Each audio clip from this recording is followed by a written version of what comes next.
Courtney, welcome. We're so excited to talk with you. Tell us a little bit about yourself, about your practice, Well Refined Health. Sure.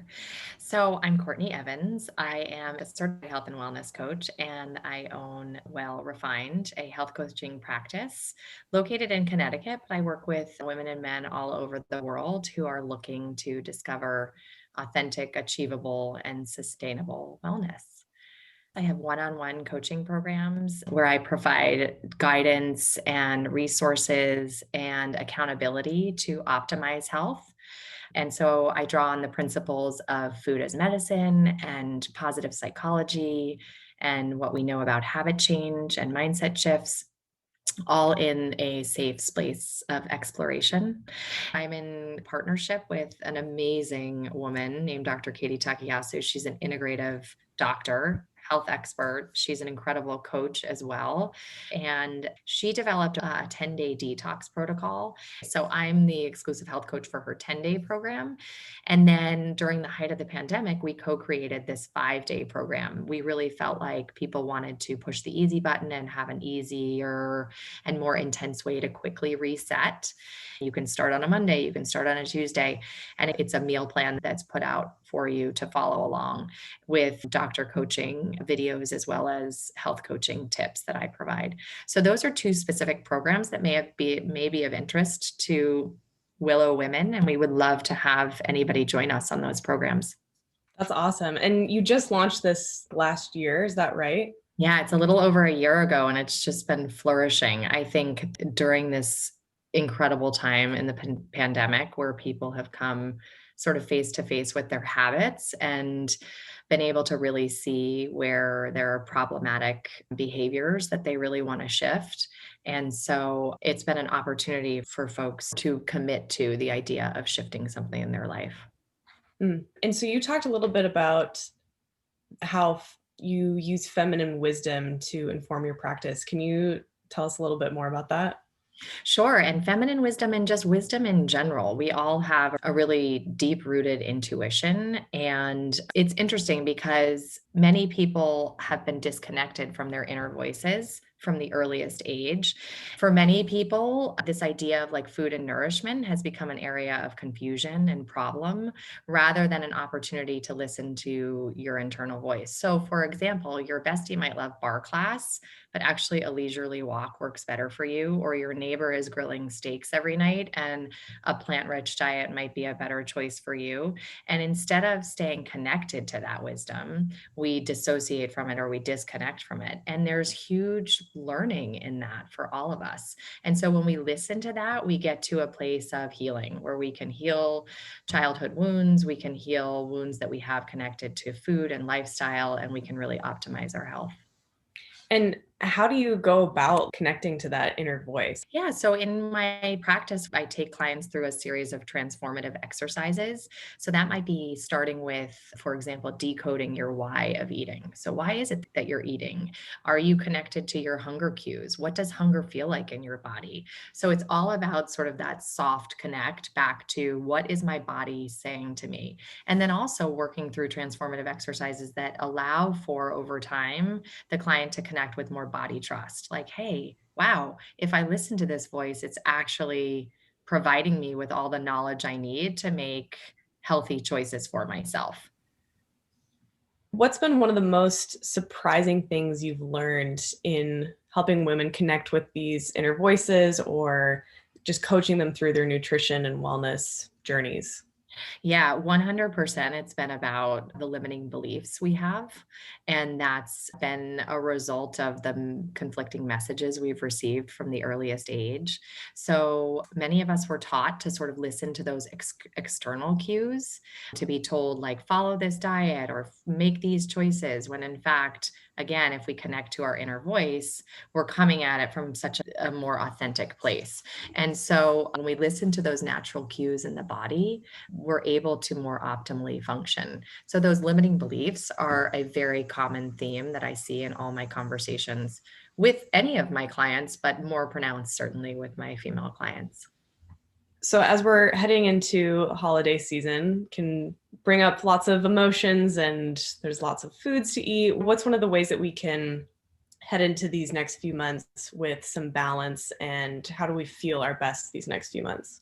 I know it is a tricky time. And I always start with the fact that it's meant to be a celebratory time. So to take advantage of that time, obviously in unusual and sort of disorienting ways this year with the pandemic, our holiday celebration will look different.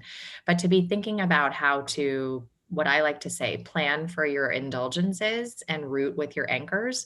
So basically, have intention going into a particular situation where you may be faced with more indulgences. Say, I'm going to have that Christmas cookie that I'm really excited about, or I'm going to have that extra cocktail because I really want to celebrate. And then know that like you're going to root in the other aspects of holistic health that will ground you. So know that you're going to prioritize really restorative sleep. Know that your nutrition, you're going to fortify with like really rich omega 3s for both mood balance, emphasizing that wild caught fish so that your mood is balanced and your inflammation levels are balanced. Little simple things like that. Take a fresh air walk. Know that you're going to have joyful movement in your day, again, to ground you, to be that anchor, but really truly to appreciate that this is a snapshot in time and you can do it in a healthy and supportive way for yourself. How do you approach the holidays, and are there any sort of go-to dishes in your repertoire? Well, one of the things that's so neat to think about is that we all have incredible traditions associated with holidays and our family recipes passed down from generations. And what I think is so remarkable is that we can really take any of those recipes now and tweak them to accommodate the choices that we need in our lifestyle. So, for example, in my family, we have a history of making pumpkin bread, and it was always served at the Thanksgiving table. My kids love it for breakfast. And now I make a gluten-free option for everyone to enjoy because that's what works for our family. So I think there are ways to accommodate, and the information is so available to make those accommodations. So again, it's recognizing like what's my intention around what I want this time to look like and how do I want to feel coming out of it and what's going to keep me grounded and centered as I'm moving through it. So I'm going to shift gears a little bit. How do you advocate for yourself? I think I self advocate by creating the support system around me, the people who really, really want to see me succeed. So I have a husband, father to my children, who really is celebrating all of the incredible successes I'm having with my business. I have friends that I can call who pick up the slack. So I think it's about saying, like, this is what's really important to me and gathering that community of women and others around you who can support your successes and what you want to accomplish. And I also believe deeply that we all have the need for an independent life as well as an interdependent life. So, the independent life for women is what's really fueling your purpose and passion. The interdependent life is then the intersection with a partnership or your children or the community around you. So, really prioritizing that independent life and making sure I have the solo time that I need to stay fueled and uplifted is also another way in which I self advocate.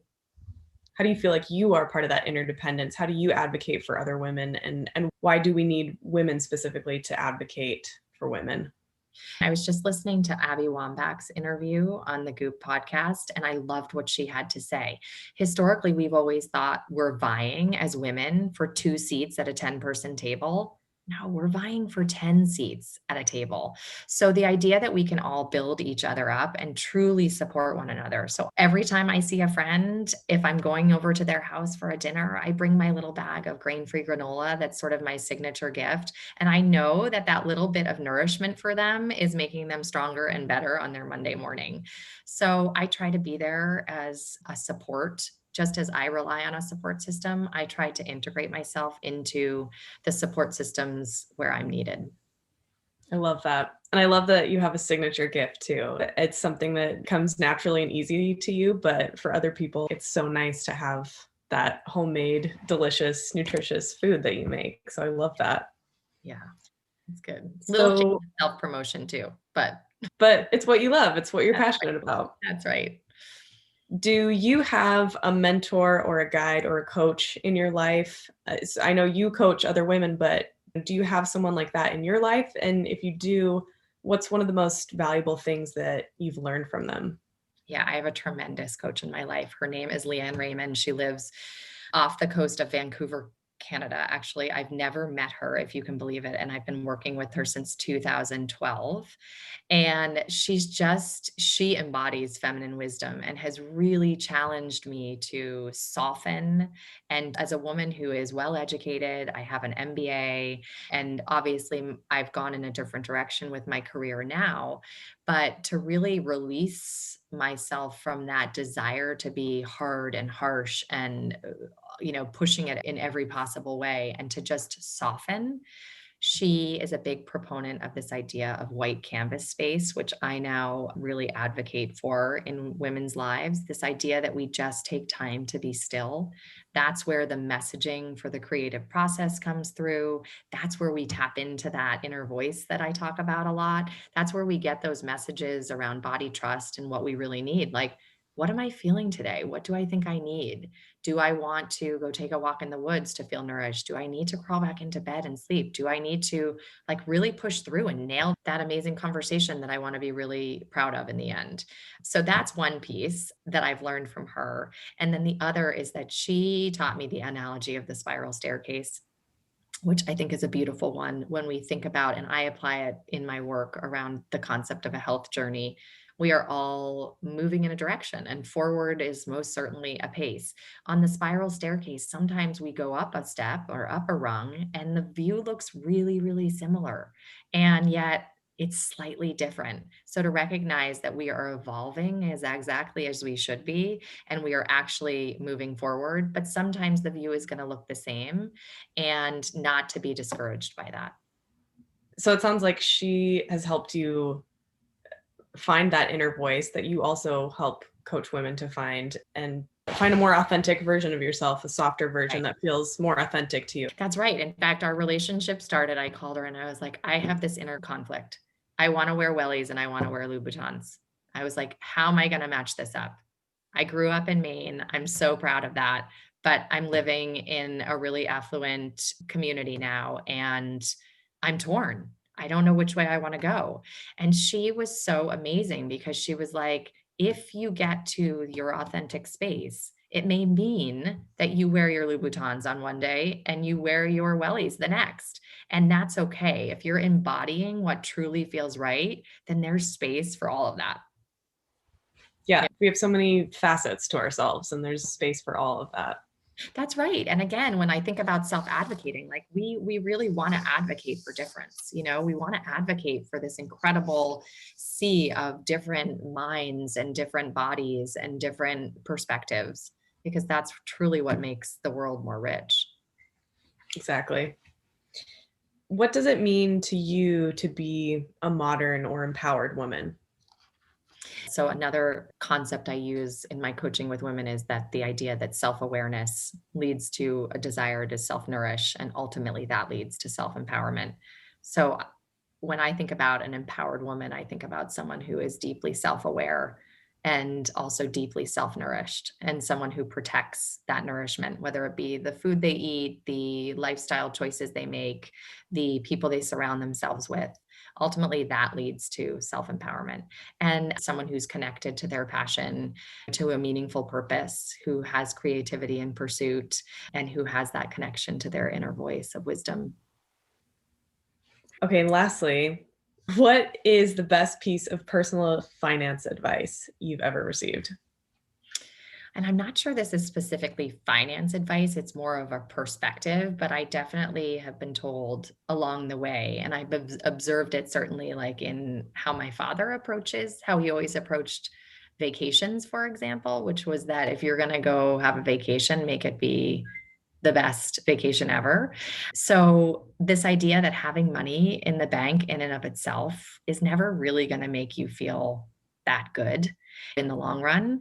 It's about using your money and resources to connect you to what you're passionate about and what's going to enrich your life. And so I try and think about that. How am I using my dollars in a way that connects me to something that is more meaningful? That's 100% personal finance advice. And whether that be, philanthropically, where do I want to put my dollars to causes I feel good about? Whether that be, am I buying one thing over another? Am I supporting companies that have a sustainability mission if that's important to me? So it's actually a really neat thing to think about, like where your dollars go. I'd love to learn more about how you put together those wellness visions for women. What might a wellness vision look like for me or for someone else? What does that end product look like? Yeah, so the end product is that we actually craft a statement. It's a compelling written statement of what you want your health and well being to look like and the behaviors that you are going to aspire to in order to support that vision. And the way we get there is really through a multi step process of questions, of questioning. What do you feel really good about in your life right now from a wellness perspective? What are you really proud of? What do you think is a shortcoming? What do you think needs some more support and attention? What are the obstacles in the way for you accomplishing that right now? And over the course of that conversation, with many more questions in the mix as well, we eventually get to what the client values. And so this compelling statement of health and well-being is reflective of like the client's strengths, what they value, and a real connection to where there may be a limitation to them achieving this. Yeah, just like distilling it down to a statement. It's kind of like your mission statement. I did That's a similar exercise for my finances to distill why is money important to me. That's like the mission statement of why money is important to me that then influences the rest of my behaviors and my plans and goals. So I love Right, that. that's so interesting. It sounds like a similar concept. And what we know, and this probably applies to financial approaches as well, what we know about habit change is that when it's in service to something bigger than one discrete goal, it sticks more. So there's the amazing book out right now that talks about this. James Clear wrote Atomic Habits, which is an amazing book and encapsulates a lot of like how I work around habit change. For example, if a client comes to the beginning of our relationship and really wants to lose weight. And I'm a big believer in weight loss being a motivator. I also think that it's worth understanding the desire behind that weight loss and what may be contributing to the lack of that weight management. So if we just focused on the number on a scale, when that client doesn't achieve that number on the scale, it's failure. So that means that all that effort and habit change that has delivered a lot of good to the client and their life that hasn't resulted necessarily in the scale moving is all for naught. If that wellness vision is crafted and it's inclusive of balanced energy and a desire to bring more home cooking into the home environment and a desire to move more confidently in their body, having restorative sleep, if those things are included, there are more ways in which that client can look at their journey and say, I've been successful. And that success is what keeps the client moving forward. Courtney, thank you so much for joining us. So great to have you and talk with you and learn from you. Thank you Um, for having me. I feel like our missions and our approaches are so aligned. Just Love what you all are doing. It's really remarkable. And everybody that I tell about it is like, that's such a smart way to be thinking about this, connecting women to their power around financial planning and giving them the tools that they need to really understand how to go about that. It's good stuff. well, thank Thanks you for again having me. so much. You're It was such a welcome. pleasure talking with you. You too. Thanks for And taking the time. Thanks so much. Take yeah, care.